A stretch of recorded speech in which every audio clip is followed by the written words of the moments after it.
तो क्या आप गलत थे या वो गलत थे, हमको बता दीजिए। आप बता दीजिए, क्योंकि अगर अडवाणी आपके लिए बहुत बड़ा नेता है, मेरे लिए नहीं हो सकते, आपके लिए आपने पद्मश्री दिया उनको, मोहतरमा सुषमा स्वराज की जबरदस्त तकारीर का मैं कायल हूं, वो बैठकर उस 2013 को यूनानिमस पास कर दिए।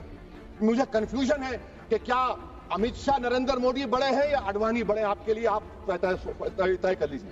सर, मैं आपसे गुजारिश करूंगा कि होम मिनिस्टर जरा अच्छे लोगों को रखकर इंफॉर्मेशन ले। फजल, प्राचीन मंदिरों की हिफाजत होगी, मस्जिदों की नहीं होगी। किसी एक शायर ने बड़ा अच्छा कहा था, जब भी जमीर और ज़र्फ का सौदा हो दोस्तों, जब भी जमीर और ज़र्फ का सौदा हो दोस्तों, कायम रहो हुसैन के इनकार की तरह। सर, ये वक्फ तरमीमी बिल भारत के गयूर मुसलमानों के ईमान पर, इबादत पर एक हमला है।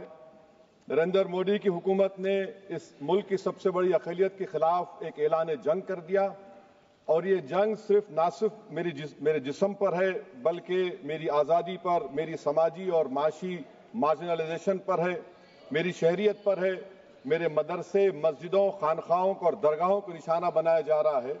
और ये हुकूमत सच्चाई को नहीं बयान कर रही है कि ये तरमीमी बिल से मुसलमानों का तहफ़्फ़ुज़, तरक्की और गुर्बत का खात्मा होगा। ये सरासर झूठ है। सर, अगर आप आइन के आर्टिकल 14 को देखेंगे तो उसमें लिखा हुआ है इक्वल प्रोटेक्शन। अब आप देख लीजिए सर कि हिंदू, सिख और जैन को और बौद्ध को उनके एंडोमेंट में तहफ़्फ़ुज़ मिलेगा, क्योंकि उनका एंडोमेंट बाय यूजर बरकरार है और उनका एडमिनिस्ट्रेशन उनके हाथ में होगा। कि गैर हिंदू या गैर उनके मजहब का आदमी दान भी दे सकता है उनके लिए, और एंडोमेंट बोर्ड का तहफ़्फ़ुज़ भी मिलेगा, क्योंकि उसके ऊपर ओवरराइडिंग क्लॉज अप्लाई नहीं होगा, लिमिटेशन का कानून उस पर अप्लाई नहीं होगा। उसके बरक्स ऑपोजिट आप देख लीजिए, मुस्लिम वक्फ को वक्फ बाय यूजर निकाल दिया गया। एक मुस्लिम वक्फ की जायदाद पर कब्जा होगा, लिमिटेशन लगेगा तो जो एनक्रोचर है, जो खाबिज है, वो रातों रात मालिक बन जाएगा और एक गैर मुस्लिम वक्फ बोर्ड को एडमिनिस्टर करेगा। ये आर्टिकल 14 के इक्वल प्रोटेक्शन का वायलेशन। अब आर्टिकल 14 में सर इक्वालिटी बिफोर लॉ भी है, और उसका कैसा वायलेशन हो रहा है कि कोई आर्बिट्ररी स्टेप नहीं ले सकता और कोई भी ऑफिशियल किसी भी तरीके से गलत आर्बिट्ररी फैसला नहीं लेगा। यहां पर आप एक डेजिग्नेटेड ऑफिसर को रखकर वो फैसला लेगा कि ये जायदाद वक्फ की है, गवर्नमेंट की है। क्या ये प्रिंसिपल्स ऑफ नेचुरल के खिलाफ नहीं है, जिसका तकर्रुर एग्जीक्यूटिव करती है? ये हमारे theory of separation of powers, Bharat के आइन का बेसिक स्ट्रक्चर का हिस्सा है। क्या इसका वायलेशन नहीं है? सर, आर्टिकल 25 का वायलेशन कैसे है कि आप मुसलमानों से वक्फ बाय यूजर छीन रहे हैं और फिर आप कर्ब कर रहे हैं वक्फ वाल औलाद को, मगर वहीं पर दूसरे धर्म के मानने वालों को उनके मजहब पर चलने की पूरी इजाजत है। लफ्ज जो आर्टिकल 25 में इस्तेमाल हुआ सर, वो इक्वली एंटाइटल्ड, यहां पर मुसलमानों के इक्वल एंटाइटल्ड नहीं हो रहा। अभी हम गृह मंत्री का, वजीर दाखिला का यहां पर उनका हमने तकरीर सुनी, यहां पर वो ये कहते हैं, वजीर दाखिला, शायद वो कटमुल्ला की जबान ना कह दें, वजीर दाखिला कहने पर वजीर दाखिला ने अपने बयान में कहा कि बोर्ड और काउंसिल जो होगा वो माने वक्फ इस्लाम से अलग है। सर, अगर ये बात सच है आपकी, तो फिर आपको एक कानून बनाने की जरूरत ही नहीं है, आप एक नॉन स्टैट्यूटरी बॉडी बना दीजिए। ये जो कानून बन रहा है ना सर, ये आर्टिकल 26 इसका सोर्स है, और आर्टिकल 26 जब इसका सोर्स है तो आर्टिकल 26 का ABCD क्या कहता है कि रिलीजियस डिनोमिनेशन को अपने मजहब के अफेयर्स खुद चलाना, मूवेबल इमूवेबल प्रॉपर्टी को लेना और एडमिनिस्टर करना। जब हिंदू धर्म को, बौद्ध धर्म को, सिखों को यह राइट दिया गया है, तो आप कैसे मुसलमानों से छीन रहे हैं? तो यह आर्टिकल 26 का ग्रेव वायलेशन है। तो सर, अब वक्फ बाय यूजर का मामला देखिए, मिनिस्टर साहब ने कहा कि एंक्रोचमेंट हो रहा है, 17,000 एंक्रोचमेंट हुए हैं। तो यही नरेंद्र मोदी की हुकूमत ने 2014 में उस वक्त के मंत्री ने एक वक्फ properties eviction of unauthorised occupants bill को इंट्रोड्यूस किया। आपने विड्रॉ कर लिया 2024 में उसको। क्यों विड्रॉ किया सर आपने? जब आप मान रहे थे कि एंक्रोचमेंट हो रहा है तो आपने बिल को विड्रॉ कर लिया। अच्छा सर, अब वक्फ बाय यूजर को आपने निकाल दिया, माने कंडीशन क्या लगाए कि अगर उसमें डिस्प्यूट होगा और गवर्नमेंट प्रॉपर्टी होगी। सर डिस्प्यूट तो है, मिसाल के तौर पर मोहिबुल्लाह साहब जिस मस्जिद के इमाम है, पार्लियामेंट के सामने मस्जिद है सर, 123 प्रॉपर्टीज में मस्जिद है, डिस्प्यूट चल रहा है। कल कलेक्टर या डिस्ट्रिक्ट ऑफिसर बोलेगा कि भाई साहब ये गवर्नमेंट प्रॉपर्टी है, स्टिकर लगा दिया जाएगा, मस्जिद बंद, गवर्नमेंट प्रॉपर्टी हो गई, होगी ना सर। अब ये बताइए, आप जब से यहां पर पूरे बीजेपी रूलिंग पार्टी हमको ज्ञान दे रहे हैं कुछ नहीं होगा, कुछ नहीं होगा, मैं दलील के साथ बता रहा हूं आपको।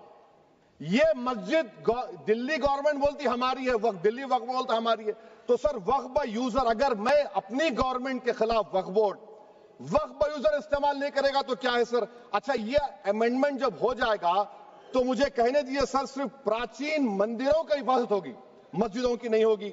अब सर आप आ जाइए, अगर डिस्प्यूट मेरा एंशिएंट मॉन्यूमेंट से वक्फ का, एक मिसाल दे रहा हूं, दिल्ली में 172 वक्फ प्रॉपर्टीज एएसआई कंट्रोल में है, मैं तो हार ही गया वो, क्योंकि मेरे पास डॉक्यूमेंट नहीं है। आप कह रहे हैं कि डॉक्यूमेंट चढ़ाओ, अगर मेरा गवर्नमेंट से डिस्प्यूट चल रहा है मैं तो क्लेम ही नहीं कर सकता, क्योंकि आप जज बनेंगे, आप ही फैसला करेंगे, और जब तक आप फैसला नहीं करते वो वक्फ की प्रॉपर्टी नहीं होगी, वो प्रोविजन डाल दिया आपने।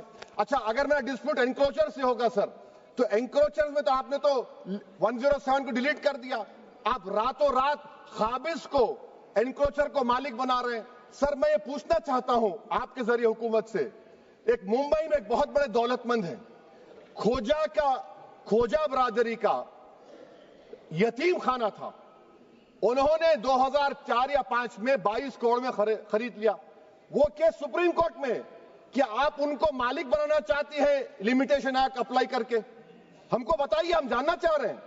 और सच्चर कमेटी ने सर 2007 में कहा कि दिल्ली के 123 प्रॉपर्टीज की मार्केट वैल्यू 6000 करोड़ की।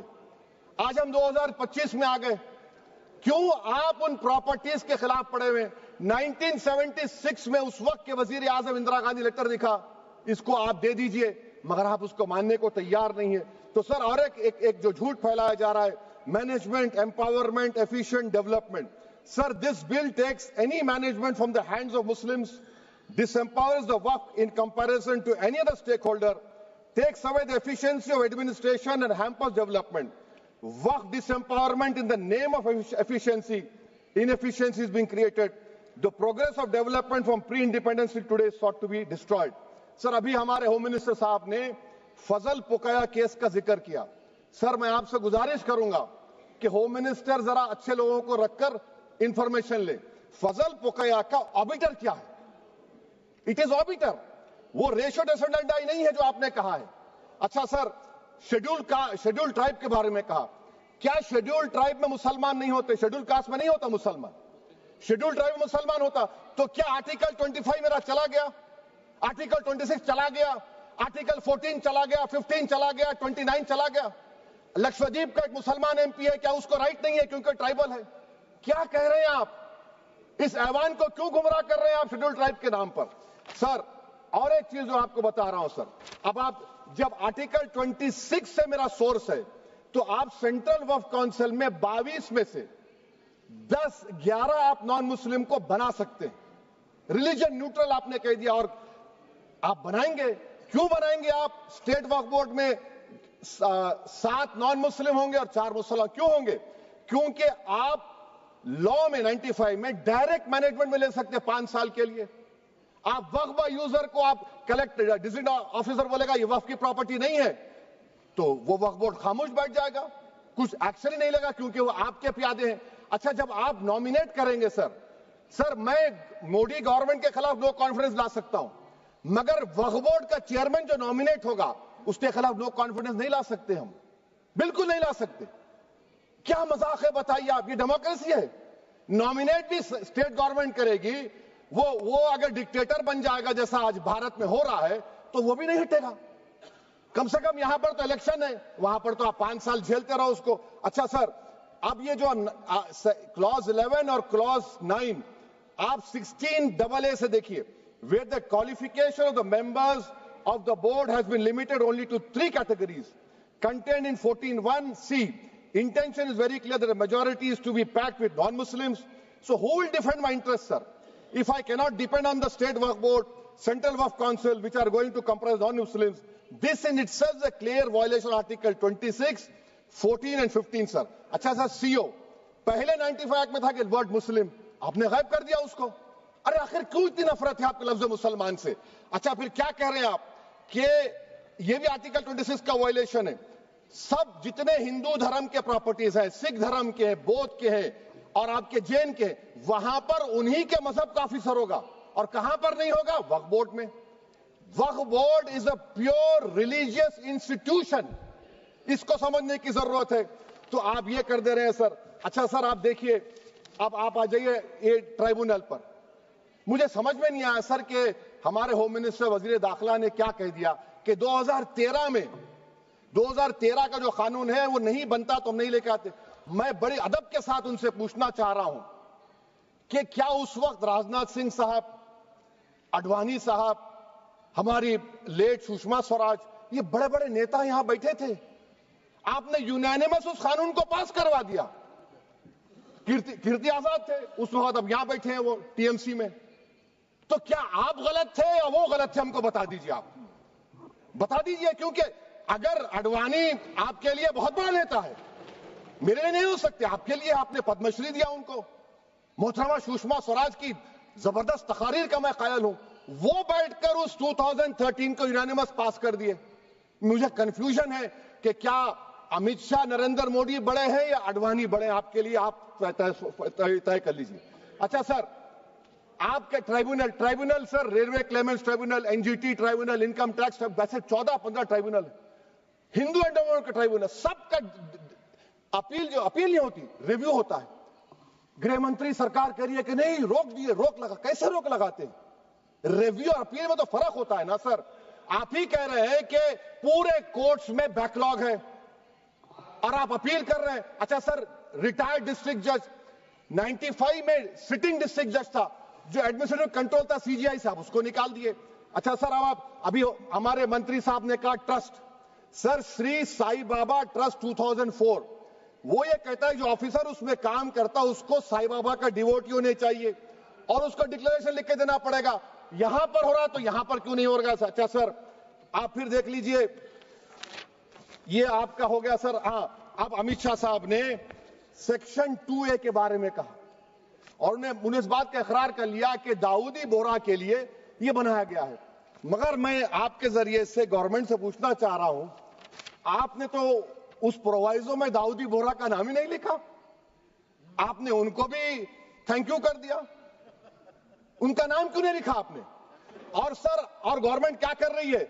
आप मुस्लिम समाज में जो बेकार किस्म के लोग हैं उनको एक रास्ता बना रहे हैं, एग्जिट दिखा रहे हैं कि तुम्हें वक्त से बचना है तो तुम्हें ट्रस्ट बना लो।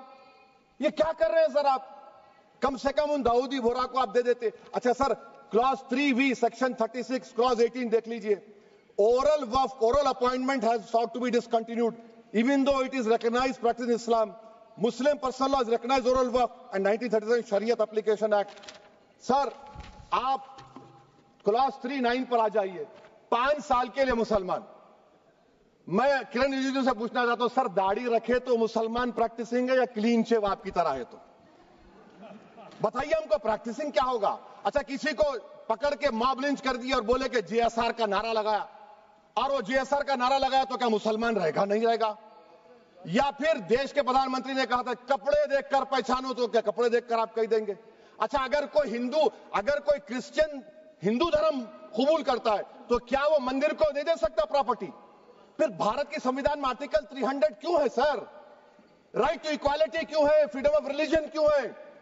5 साल कहां से लाएंगे? अच्छा सर, और एक चीज सर, और एक चीज मैं आपको बोल के खत्म कर दूंगा सर। इस बिल में वक्फ औलाद का सर, इसमें आप देखिए clause 432, the creation of waqf al-awlad shall not result in denial of inherent rights to heirs, including women heirs or the waqif or any other right of person. Sir, ये article 25 का violation है, शरीयत application act 37 का violation, article 300A का violation है। अच्छा, हिंदू धर्म में सेल्फ एक्वायर्ड प्रॉपर्टी को एक हिंदू, अब उसके फर्ज के 2 बच्चे हैं, वो एक को अपनी पूरी दौलत दे सकता है, कोई रोक टोक नहीं है। वो कहेगा नहीं मैं घर के बच्चों को नहीं दूंगा, मोहल्ले के गरीब को दे दूंगा, वो भी कोई रोक टोक नहीं है। वहां पर आपको बच्चों की फिक्र नहीं है। जब मैं अपनी प्रॉपर्टी को अल्लाह को मालिक बनाकर दे रहा हूं, आप कह रहे बच्चियों की फिक्र नहीं है। इतनी मोहब्बत आप बिल्किस बानो से दिखा देते तो आपके लिए दुआएं देती आपके लिए। तो सर आप दूसरी बात आप देख लीजिए सर, आखिरी बात कहकर मैं अपनी बात को मुकम्मल कर रहा हूं सर। नहीं खैर मैं मुकम्मल कर रहा हूं। स्पीकर साहब बहुत टाइम दे दिए। सर आप देखिए, इसमें अमित शाह साहब बोले कि इतनी प्रॉपर्टीज का कब्जा हुआ, चोरी हुई, ये हुआ। सर क्लास 2652A सेक्शन, अगर कोई प्रॉपर्टी बेचता है 2 साल की सजा थी, आपने क्या कर दिया, उसको 6 महीने कर दिया। नॉन अवेलेबल था, आपने अवेलेबल कर दिया। सेक्शन 40 की बात करते हैं। सेक्शन 40 में सर हमको जो ज्वाइंट वर्किंग कमेटी का जो नोट्स दिए, उसमें मिनिस्ट्री ऑफ माइनॉरिटी अफेयर्स ने कहा कि 30 साल में 515 केसेस सेक्शन 40 के और सिर्फ 8 लोग कोर्ट को गए। वक्फ यूजर का कानून तेलंगाना आंध्रा में है, सेक्शन 40 का कानून तमिलनाडु 63 है, आंध्र प्रदेश में 43 है। और सर आप डायरेक्शन दे रहे हैं। अच्छा क्लॉज 4218B देखिए सर, आप रूल बना रहे हैं, कोऑपरेटिव फेडरलिज्म के खिलाफ है, इतना रूल बना रहे हैं। और आखिर में सर मैं आपको बताना चाह रहा हूं स्पीकर साहब, ये बिल का मकसद सिर्फ मुसलमानों को जलील और रुस्वा करना है, मुसलमानों को दूसरे दर्जे का शहरी बनाने का इनका मकसद है। सर अगर आप हिस्ट्री को पढ़ेंगे तो महात्मा गांधी उस वक्त के व्हाइट अफ्रीका में सफेद फार्म अफ्रीका के कानून को महात्मा गांधी ने कहा था कि ये मेरा कॉन्शियंस इसको मानता नहीं है, मैं इस कानून को कबूल नहीं करता हूं। तो महात्मा गांधी ने क्या किया, उन्होंने उस कानून को फाड़ दिया। तो मैं गांधी की तरह इस कानून को फाड़ता हूं। ये अनकॉन्स्टिट्यूशनल है सर। इस देश में झगड़े पैदा करने का काम बीजेपी करना चाहती है मस्जिद और मंदिर के नाम पर, इसीलिए मैं इसका कंडेम करता हूं। और मैं आपसे गुजारिश करता हूं कि मैंने अपने 10 अमेंडमेंट दी है, आप इसको कबूल करिए सर, मुझे बोलने का मौका दीजिए और उस पर डिवीजन का मैं डिमांड भी करूंगा। Thank you sir.